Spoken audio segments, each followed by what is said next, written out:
Welcome সবাইকে পেট corner একটি নতুন ভিডিওতে। 3-4 দিন আগে ওদের গোসল করিয়েছিল। তো সকালবেলা গিয়ে দেখতেছি যে ওদের শরীর থেকে স্মেল আসতেছে। তারপর স্কিনে একটু ফার সরিয়ে দেখলাম যে একটু ময়লা হয়েছে। তো এই পেট বেন শ্যাম্পুটি দিয়ে আমরা আজকে ওদের গোসল করিয়েছি সকালবেলা। স্কিন ফাঙ্গাল আর র্যাশেসের জন্য আমি এটি ইউজ করতেছি কিছুদিন যাবৎ।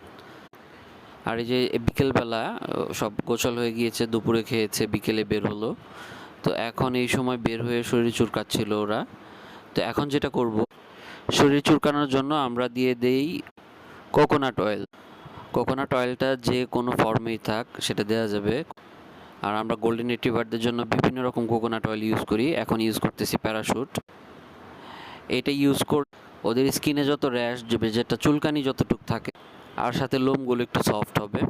তো আমার কাছে এখন শুয়ে আছে ওর কানের লোমগুলো পড়ে গিয়েছে, পেটের লোম পড়ে গিয়েছিল, পিঠের দিকে লোম পড়ে গিয়েছিল।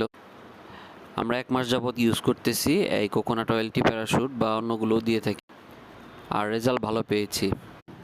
আর ক্যান্ডি রুমে ছিল আরিয়া আর অন্য 3টা ফিমেল, 4টা ফিমেল টোটাল। তো এইখানে সবাইকে দিয়ে দেওয়া হয়েছে। সবগুলো ভিডিও অ্যাড করলে অনেক লম্বা হয়ে যায় ভিডিওটি। স্কিন দেখেন অনেকগুলো সাদা হয়ে গেছে, এগুলো সম্পূর্ণ কালো ছিল। আর সামনে একটু এই যে ফ্রন্টে এই জায়গাটাতে একটু কালো আছে, এটাও চলে যাবে ইনশাল্লাহ। তো দেখা হচ্ছে নতুন ভিডিও।